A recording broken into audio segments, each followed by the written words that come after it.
हमारा सवाल है सर कि इमोशन को लेकर भारत जोड़ो यात्रा चल रही, इमोशन पर आपका फोकस है, लेकिन बीजेपी बार बार ये सवाल पूछती है जिस पर आपने वो ध्यान नहीं आकृष्ट कराया कि क्या इलेक्शन को लेकर के, क्योंकि वो बार बार कहते कि जो बाई इलेक्शन बीच में हुए वहां से जहां जहां कहाँ यात्रा गई वहां आपके खिलाफ नतीजे प्रतिकूल आए हैं, तो क्या इसको लेकर भी आप लोगों को लग रहा है कि नहीं इमोशन के अलावा इलेक्शन पर ही फोकस करना चाहिए? और दूसरा कि जब कश्मीर में खत्म होगा यात्रा तो क्या विपक्ष जोड़ो भी एक अभियान होगा? भारत जोड़ो सिंह जी, सबसे पहली बात तो ये, शुक्रिया आपने सवाल पूछा। दिल्ली के नज़दीक आकर के भी लोग सवाल पूछ रहे हैं सर, ये अच्छी बात है। मुझे लगा दिल्ली के नज़दीक जाते जाते लोग सवाल नहीं पूछेंगे, क्योंकि दिल्ली में आजकल सवाल पूछना गुनाह है, सरकार को पसंद नहीं है सवाल पूछने वाले लोग। आपको बहुत धन्यवाद। दूसरा आपने कहा कि इलेक्शन, देखिए प्रायोरिटी की बात है, इसको ना बार बार कंफ्यूज किया जाता है। ऐसा नहीं है कि हमारी पार्टी जो है इसके बाद जो है वो ब्रह्मचारियों की पार्टी हो जाएगी और हम चुनाव नहीं लड़ेंगे, दाढ़ी बढ़ गई है तो जो है सब लोग जो है अब चुनाव से जो है संन्यास ले लेंगे, ऐसा बिल्कुल भी नहीं है। हम देश की विपक्षी पार्टी हैं तो लोकतंत्र में भरोसा रखते हैं, देश का संविधान कांग्रेस पार्टी ने बनाया है, मल्टी पार्टी सिस्टम में बिलीव करती है, इलेक्शन में पार्टिसिपेट करती है, पार्लियामेंट्री पार्टी है, तो ऑब्वियसली चुनाव लड़ेंगे। फोकस कहने का ये मतलब है कि इलेक्शन जो है वो एक मुद्दा है, इसके अलावे जीवन में बहुत सारी ऐसी चीजें हैं जिसको लेकर के देश परेशान है। हम चाहते हैं कि सिर्फ चुनाव राजनीति का विमर्श नहीं हो, बल्कि चुनाव किस सवाल पे हो रहा है ना, वो जनता के सवाल हों, और जनता के वो सवाल जो हैं उसको पर हम फोकस रखना चाहते हैं। जहाँ तक हार जीत का सवाल है तो देखिए आंकड़ा तो हम भी दे सकते हैं, ऐसा नहीं है कि तर्क देना नहीं आता है। बुद्ध ने घर छोड़ा, उस एक घटना को जो है दोनों के पक्ष में इस्तेमाल किया जा सकता है, तो उसी एक घटना को सन्यास के पक्ष में भी और गृहस्थ के भी पक्ष में।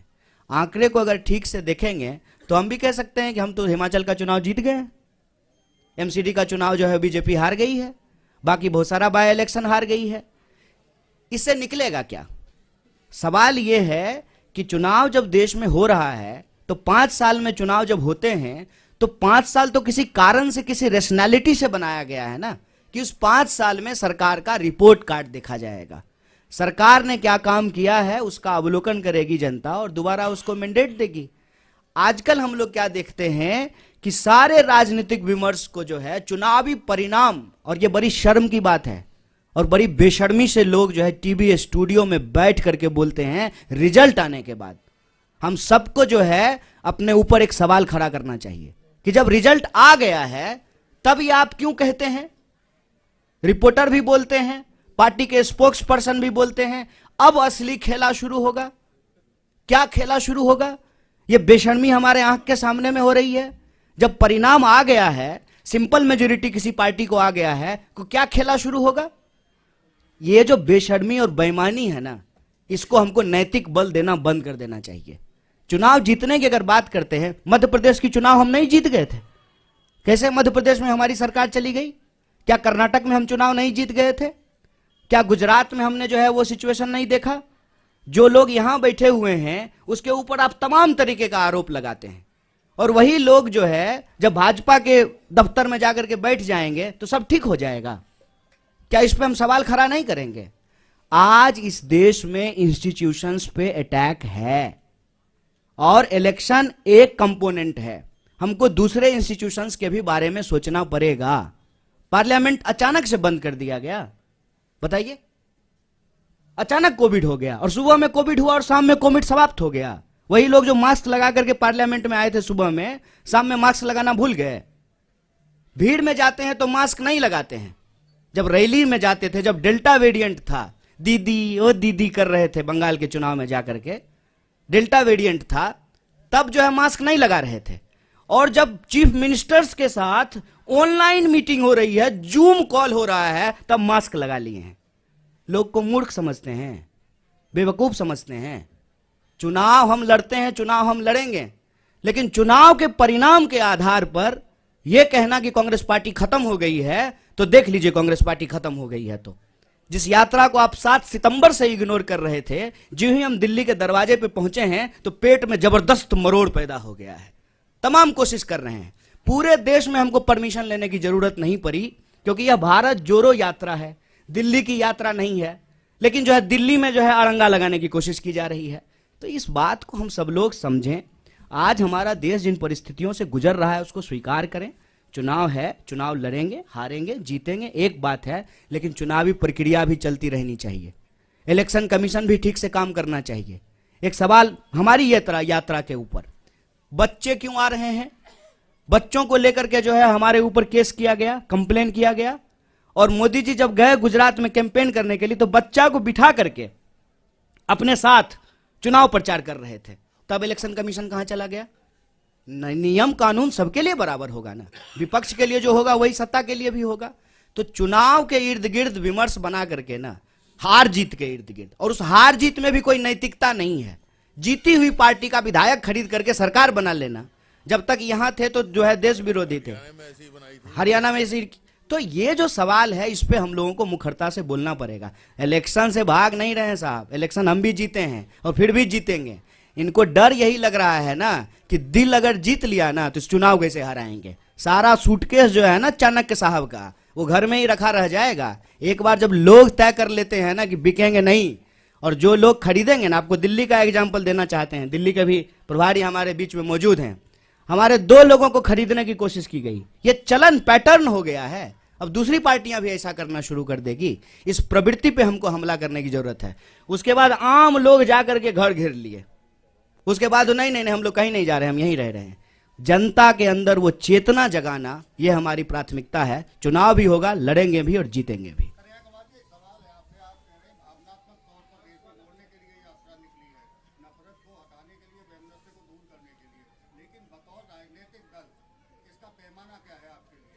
देखिए, भावना एक बात है, भूख का भी सवाल है। हम इसके 2 पक्ष पे बात कर रहे हैं। हम कह रहे हैं कि घर के लोग अगर आपस में लड़ते रहेंगे ना तो घर टूट रहा है, इसकी मरम्मत करनी है, इस पे ध्यान नहीं जाएगा। तो हम कह रहे हैं कि इसका एक पक्ष ये है कि देश में रहने वाले सब लोग भारतीय हैं। हरियाणा के लोग भी भारतीय हैं, बिहार के लोग भी भारतीय हैं, हम सब भारतवासी हैं और हम सब के मिलाने से ही देश बनता है। और लेकिन ये जो लोगों को आपस में लड़ाया जाता है, भावनाओं को जो भड़काया जाता है, भावना आजकल गजब हो गया है, जब देखिए तब भड़क जाता है, लेकिन भूख के सवाल पे नहीं भड़क रहा है। तो भावना और भूख दोनों जो है इस यात्रा के उद्देश्य हैं। प्राइमरली अर्थशास्त्रियों ने भी यह कहना शुरू कर दिया है कि अगर देश में नफरत का माहौल रहेगा तो रोजी रोटी का सवाल गायब रहेगा। नफरत को कम करेंगे तभी रोजी रोटी के सवाल होंगे। अभी हमारे अध्यक्ष जी ने आपको बताया ना कि 32 बार जो है पेपर भर्ती घोटाला यहां हो चुका है, पेपर लीक हो चुका है, भर्तियां निकल नहीं रही है। इंडस्ट्रियल टाउन जो है वो बैरन लैंड में कन्वर्ट होना शुरू हो गए हैं, एमएसएमईज लगातार बंद हो रहे हैं। अगर ये हरियाणा का हालत है तो आप सोचिए कि बिहार में क्या हो रहा होगा। तो देश के लोगों के जो बुनियादी सवाल हैं उन सवालों पर राजनीतिक विमर्श हो, और ये तभी संभव हो पाएगा जब हम देश के लोग आपस में एक टीम की तरह काम करेंगे।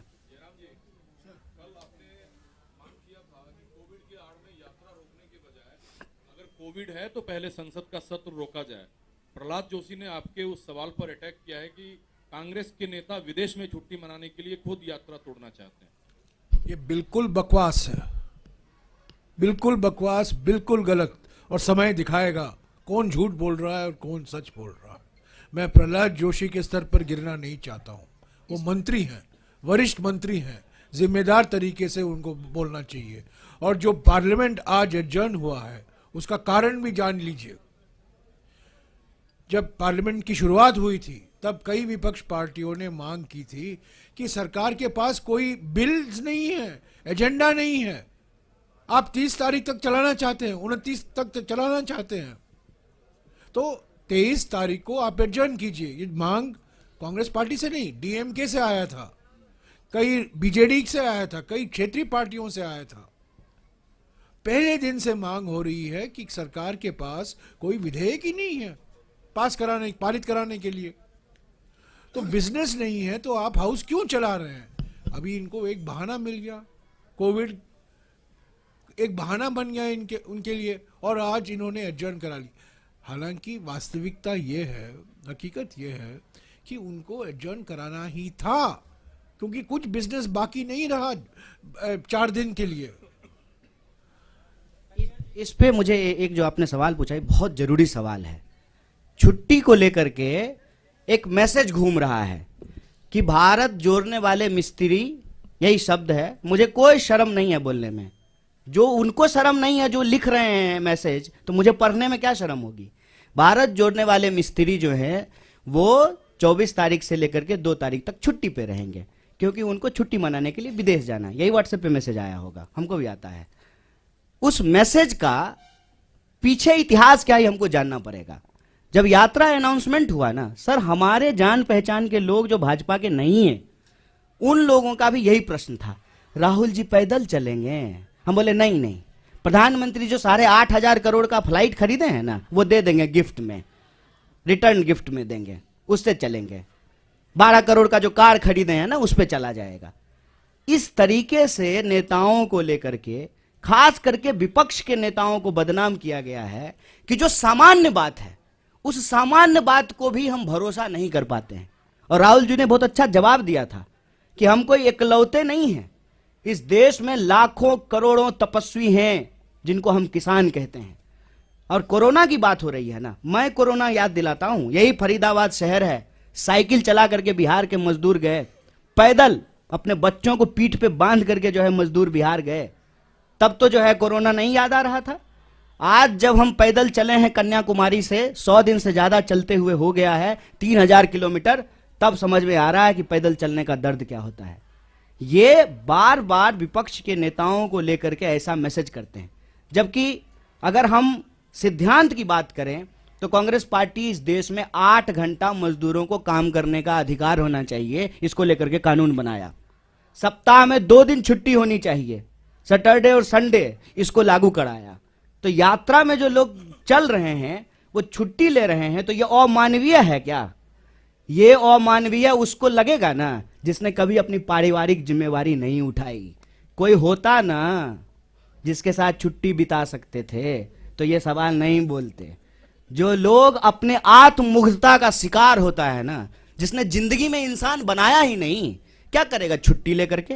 फुटबॉल मैच देखते हुए एक दृश्य देखे थे आप सब लोग, ग्रुप में फुटबॉल मैच देख रहे थे, एक साहब अकेले टीवी पे फुटबॉल मैच, बताइए फुटबॉल का मैच कोई अकेले देखता है? हैं? देखे थे कि नहीं देखे थे? इस बात को समझिए। और जो तमाम लोग परिवार बना रहे हैं ना, शादी कर रहे हैं, बच्चे पैदा कर रहे हैं, ये आपको अनैतिक बोल रहे हैं। और खुद जो जिम्मेवारी नहीं निभा पाए, डर से भाग गए, क्योंकि आई लव यू कहने के बाद आई लव यू टू भी होता है और उसको निभाना भी होता है। जो ये नहीं कर पाए ना, वो अपने आप को नैतिक बोल करके आपके कंधे पे बैठे हुए हैं। आंख खोलिए साहब, परिवार चलाना एक जिम्मेवारी है, छुट्टी मिलना एक मानवीय अधिकार है, अपने रिश्तों को निभाना सामाजिक दायित्व है। हम देश का दायित्व निभा करके परिवार का दायित्व निभाएंगे, इसमें क्या बुराई है? किस लिए आप कमाते हैं? कि आपके शादी हो, बच्चे हो, परिवार हो, इसलिए कमाते हैं ना? क्या दिक्कत है इसमें? और मैं बताऊं इसका टेक्निकल कारण है, ये बात हम लोग बोलना नहीं चाहते थे। हमारा कंटेनर रिफर्बिश होना है, हमको पहाड़ में जाना है, उसको जो है दोबारा से तैयार किया जाएगा। लेकिन इनको मौका मिलना चाहिए यात्रा को किसी भी तरीके से बदनाम करने का। पहले दिन से ये बोल रहे थे कि ये चलेंगे नहीं, विदेश चले जाएंगे। अरे विदेश जाने का आरोप जो है वो हमारे नेता के ऊपर लगता है। अब वास्को डिगामा की चक्कर की तरह जो दुनिया का चक्कर प्रधानमंत्री लगा रहे हैं। हमको लगता है कि जब प्रधानमंत्री स्वयं इतना विदेश घूम रहे हैं तो विदेश मंत्रालय की जरूरत क्या है? विदेश मंत्रालय तो होना ही नहीं चाहिए। इस तरह से यात्रा को बदनाम करने की कोशिश की जाएगी। मैंने आपको कह दिया 4 बिंदु हैं चौतरफा हमला में। पहला बिंदु कि ये यात्रा की प्रासंगिकता पे सवाल उठाए, दूसरा बिंदु इन्होंने यात्रा को बदनाम करने का कोशिश किया, तीसरा बिंदु कि मंदिर क्यों जाते हैं, और चौथा बिंदु जो मैं बार बार आपको कह रहा हूं यात्रा को लेकर के कि कुछ भी कोई बहाना लगा करके अब ये यात्रा को रोकना चाहते हैं, पर ये यात्रा रुकेगी नहीं। मैं प्रहलाद जोशी को एक चुनौती देना चाहता हूं। अगर वो जो कह रहे हैं सच निकलेगा, मैं पब्लिकली माफी मांगूंगा। अगर वो जो कह रहे हैं सच निकलेगा तो मैं पब्लिकली माफी मांगूंगा। अगर वो जो कह रहे हैं सच नहीं निकलेगा, उनको पब्लिकली माफी मांगनी चाहिए। ये मैं चुनौती दे रहा हूं और ये साबित हो जाएगा 2 तारीख तक। ट्रैवल रिकॉर्ड, हमारे सबके ट्रैवल रिकॉर्ड सरकार के पास है, सीट नंबर भी सरकार के पास जानकारी होगी। अगर वो जो कह रहे हैं सच निकलेगा, मैं माफी मांगूंगा। अगर वो कह रहे हैं गलत निकलेगा, उनको ये धैर्य होना चाहिए, खड़े होकर माफी मांगे, क्योंकि बार बार ये बकवास बातें करते रहते हैं। सर सवाल ये है कि आप एक जिम्मेदार राजनीतिक दल है।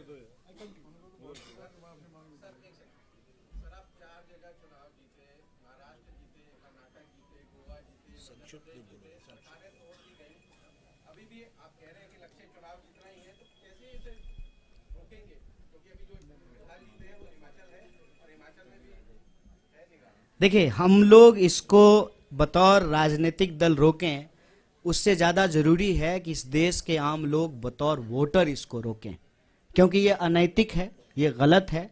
एक बार जब लोगों ने अपना मैंडेट दे दिया, सरकार चुन दिया, सरकार 5 साल चले और उसके फिर काम के आधार पे जो है सरकार का काम कैसा रहा, जनता अपना अगला निर्णय लेगी।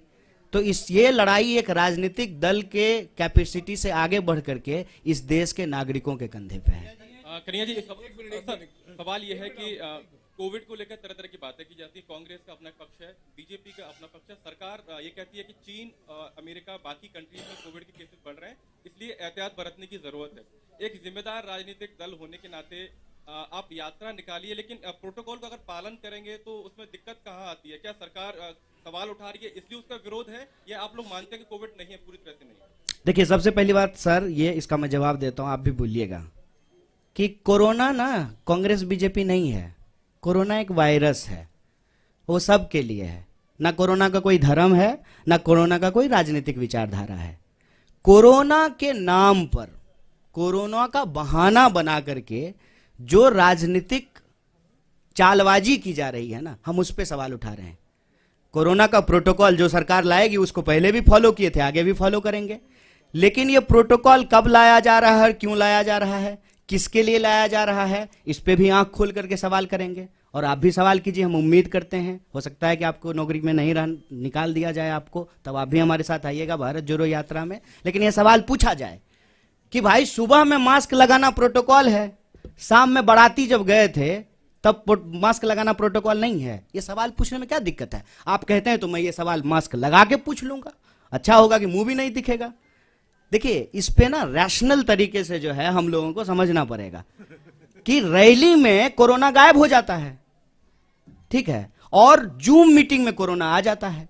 इस पे आप सब लोग सवाल पूछिए। कोरोना का कोई राजनीतिक विचारधारा नहीं है, हम भी ऐसा नहीं कह रहे हैं। और कोरोना का नियम और प्रोटोकॉल साइंस के हिसाब से, पॉलिटिकल पार्टी के हिसाब से नहीं, मेडिकल साइंस के हिसाब से जो होगा उसको फॉलो करेंगे। आज सुबह से मैं मास्क पहना हूं, और आज सुबह मैंने सभी भारत यात्रियों से गुजारिश की वो मास्क पहने। कल सभी लोग मास्क पहनेंगे।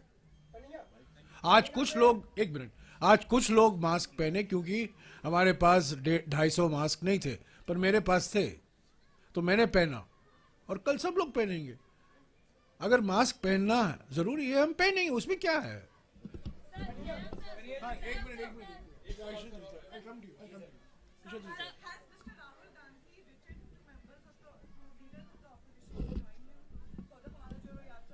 If I have information, I'll share it with you. Sir, Jairam sir,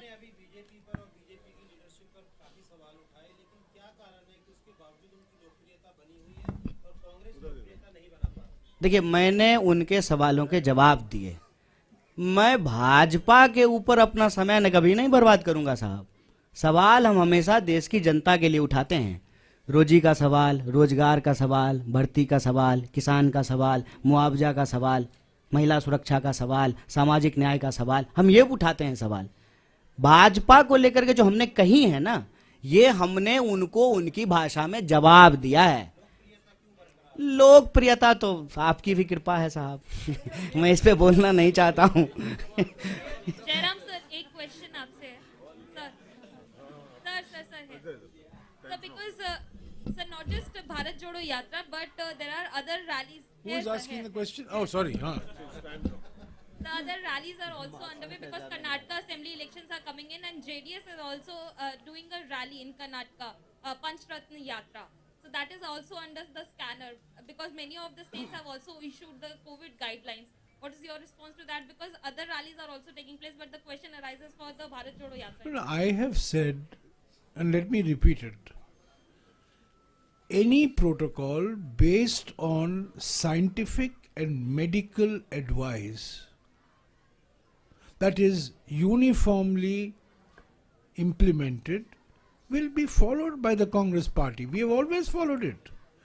We were not the party which gave a solution that the COVID situation will be won in 18 days, like the Mahabharat war. There was one gentleman who said that we will win the war on COVID in 18 days. There was one gentleman who advised Indians to deal with the COVID epidemic by going to their balcony, tali bajao, ghanti bajao. These were the remedies that were given for COVID, if you recall. We were not that political party. If there is a protocol, scientific protocol, medical protocol, health protocol, we will follow it. And I am telling you voluntarily today. And I wore the mask longer than the Prime Minister wore it yesterday. Yesterday the Prime Minister's mask was for the TV. So I have advised the Bharat Yatris this morning, at 5 o'clock this morning. They couldn't, many of them were not carrying masks because none of us anticipated this situation that has arisen out of the health minister's letter. So we will, if there is a directive to wear masks, we will wear masks. If there is a directive to maintain social distancing, we will maintain social distancing. I don't understand what the controversy is all about. There is no directive. There is no protocol. Are you going to stop flights from China? Are you going to stop flights? Nowadays you don't have to stop, you can't only stop flights from China because you can go to Frankfurt and then come to India. So are you going to stop international flights? We are not doing anything of that sort. So I am saying, this whole COVID drama in the last 2 days has been orchestrated to defame and derail Bharat Jodo Yatra from coming to Delhi. That's the only objective. आप कन्हैया जी से पूछिए क्योंकि वो मैं तो guest artist हूँ, ये तो मेन एक्टर यही है। क्वेश्चन बोलो यार।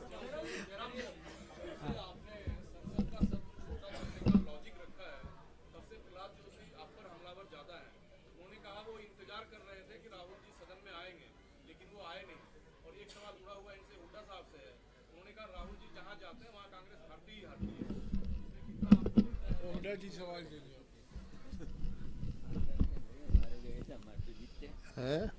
हमारे आए थे, हमारे जीते, जहाँ जहाँ गए हमारे हरियाणा में, जहाँ जहाँ राहुल जी का हमने पब्लिक मीटिंग रखवाई थी वहाँ सारी सीटें जीते हम। ये क्या लॉजिक है? ये आपका सवाल मेरे को समझ में नहीं आ रहा। अच्छा, तो इसमें एक बात बताइए कि राहुल जी से अगर बीजेपी को फायदा हो रहा है तो बीजेपी भारत रत्न क्यों नहीं दे देती है राहुल जी को?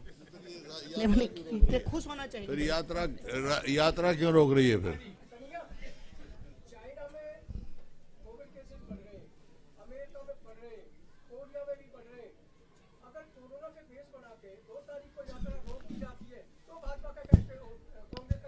नहीं, बढ़ गए हैं, ये बड़ी चिंता की बात है, लेकिन भाजपा के एक मंत्री ने कहा है कि फिर गाना गा देंगे, कोरोना चला जाएगा, गो कोरोना गो।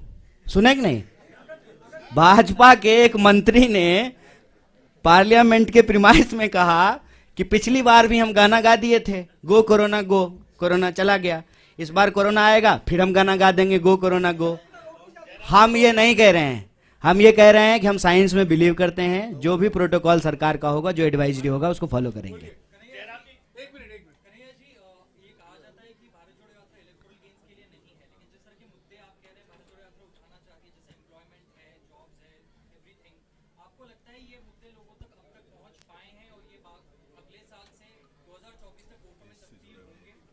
देखिए, हमारी कोशिश तो यही है कि इस देश में सकारात्मक राजनीति हो, पॉजिटिव पॉलिटिक्स हो, क्योंकि उस पॉलिटिक्स में का फायदा ये होगा कि हार जीत किसी की हो, लेकिन उससे लोगों को फायदा होगा। अगर हम राजनीतिक विमर्श के केंद्र में बेकारी का सवाल ला पाए, महंगाई का सवाल ले पाए, एसएमईज जो small scale medium scale industries का सवाल है, महिला सुरक्षा का सवाल है, किसानों को मुआवजा का सवाल है, खेती का सवाल है, सीमा सुरक्षा का सवाल है, तो उससे देश को फायदा होगा।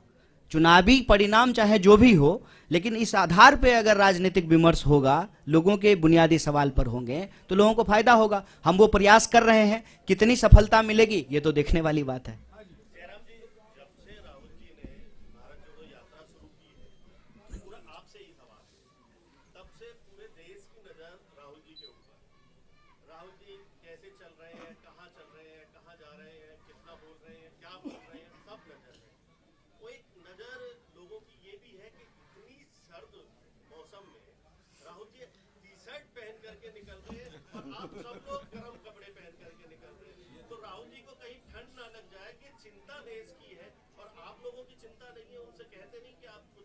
ये आपका एक ऑब्जर्वेशन है, सवाल नहीं है। तो क्या मैं क्या जवाब दे सकता हूँ? नहीं, मैं क्या जवाब दे सकता हूँ? नहीं लगती है, वो थिक स्किन है। चलिए, ये लास्ट क्वेश्चन। हाँ, 2004 में सोनिया गांधी जी पैदल चली, तो 2005 में हरियाणा में हुड्डा सरकार बनी। अब 19 साल बाद राहुल गांधी जी पैदल चल रहे हैं, तो लगता है बिहार दोबारा 2024 में दोहराएगा।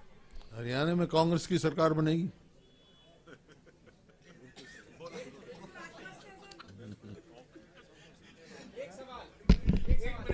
एक मिनट अभी दिल्ली के बारे में कुछ और जानकारी शक्ति सिंह जी देंगे। दिल्ली के प्रोग्राम, कल के दिल्ली के प्रोग्राम के बारे में कुछ साथियों का मुझे मैसेज आया है कि आपने दिल्ली का प्रोग्राम तो अनाउंस किया, पर टाइमिंग भी साथ में बता देते तो हमारे लिए अच्छा रहता। वो प्रेस ब्रीफिंग के दौरान आया है। हमारा डे 108 108वां दिन, यानी कल 24 तारीख हरियाणा से हम दिल्ली में प्रवेश करेंगे। 6:30 बजे पदयात्रा शुरू होगी। 6 बजे हरियाणा से शुरू होगी। हरियाणा से 6 बजे शुरू होगी और दिल्ली रिसेप्शन जो होगा वो मेट्रो स्टेशन बदरपुर पे रिसेप्शन होगा। 10:30 बजे हम पहुंचेंगे। सॉरी, वो रिसेप्शन 5 किलोमीटर है, वो हाँ हाँ, वो रिसेप्शन जो है बदरपुर, वो 5 किलोमीटर चलने के बाद, दिल्ली में 5 किलोमीटर, हरियाणा में 5 किलोमीटर चलने के बाद दिल्ली में रिसेप्शन होगा, जो बदरपुर मेट्रो स्टेशन के पास, आपको मैंने पहले ही बताया था, वो होगा। वहाँ से अपोलो अस्पताल होते हुए हम जब जयराम आश्रम पहुँचेंगे, आश्रम चौक दिल्ली में, वो 16 किलोमीटर की यात्रा और होगी। तो लंबी यात्रा होगी कल की, 21 किलोमीटर हो गए वो। और वो हम जयराम आश्रम, आश्रम चौक सुबह 10:30 बजे पहुंचेंगे। 10:30 बजे वहां पहुंचने के बाद ब्रेक होगा, हमारा लंच ब्रेक होगा। जयराम आश्रम मंदिर में भी हम पूजा करेंगे और उसके बाद 1:30 बजे पदयात्रा फिर से शुरू होगी। 1:30 बजे जयराम आश्रम से वो मथुरा रोड, जाकिर हुसैन मार्ग, इंडिया गेट, तिलक मार्ग, ITO, बहादुर शाह जफर मार्ग, नेताजी सुभाष मार्ग, अनागपाल थॉम सर्कल, वहाँ होते 4:30 बजे अनगपाल थॉम सर्कल, नेताजी सुभाष मार्ग, लाल किला, वहाँ पे हमारी यात्रा पहुँचेगी 4:30 बजे शाम को। वहाँ से जो हम जाएंगे शांतिवन, शक्ति स्थल, वीर भूमि और राजघाट, वो बाई कार यात्रीज और राहुल जी जाएंगे, जहाँ पुष्पमाला समर्पित की जाएगी और फिर 3 तारीख तक का ब्रेक होगा। हरियाणा के साथियों के लिए हमारा सेकंड फेज फिर से हरियाणा में आएगा। वो अभी जो टेंटेटिव है वो 6 तारीख का है, पर सेकंड फेज की डिटेल यात्रा का प्रोग्राम हम आपको इत्तला कर देंगे। मेरे ट्विटर पे भी जाओ, कोई फॉलो करते तो मिल जाएगा। प्रदेश में भी हम प्रेस कॉन्फ्रेंस करके आपको ब्रेक के बाद का ब्रेक 3 हाँ वो तो कह दिया मैंने 3 तारीख नहीं 2 तक का है, ब्रेक 3 को तो रिज्यूम हो जाएगी। नहीं मैंने यही कहा कि हम दिल्ली 3 को फिर से चलेंगे, कल ब्रेक होने के बाद 3 दिल्ली से चलेंगे, पर हरियाणा में जो आना है वो जो सेकंड फेज की यात्रा 5 या 6 जो तारीख फाइनल होगी उसका डिटेल प्रोग्राम आपको मिल जाएगा। Thank you. पानीपत में रैली होगी, वो डेट आपको बताया जाएगा, और करनाल या अंबाला में राहुल जी प्रेस कॉन्फ्रेंस करेंगे, खास तौर से हरियाणा के करनाल या कुरुक्षेत्र या अंबाला, इन तीनों में से एक शहर में वो प्रेस कॉन्फ्रेंस होगा, वो तय किया जाएगा बाद में, और उसको आपको 3-4 दिन पहले आपको पूरी जानकारी मिल जाएगी। पर प्रेस कॉन्फ्रेंस जरूर होगा, आपके साथ मुलाकात होगी। हाँ, एमएसएमई का प्रोग्राम यही है जहां राहुल जी रुके हुए हैं। वो 30 लोग आएंगे, करीब 1 बजे आएंगे, 2 बजे से लेकर 2-2:30 बजे या 2:40 तक इंटरेक्शन होगा। उसके बाद में उसकी जानकारी मैं आपको दूंगा। करीब 30 एमएसएमई आ रहे हैं जो खास तौर से फरीदाबाद में उनकी फैक्ट्रियां हैं।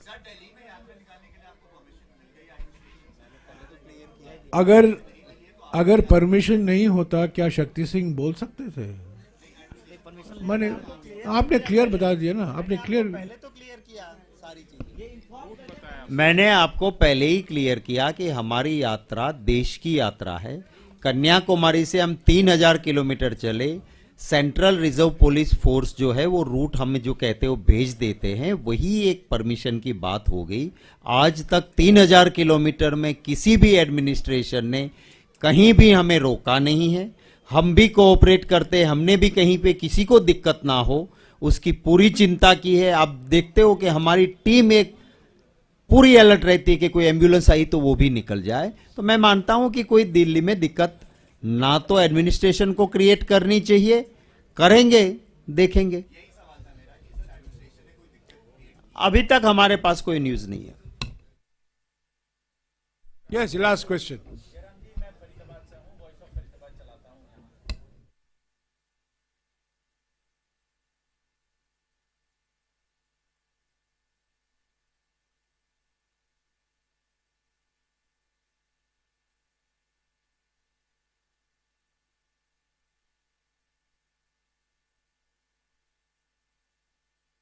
मैं हुडा जी से गुजारिश करूंगा और लोकल एमएलए से भी।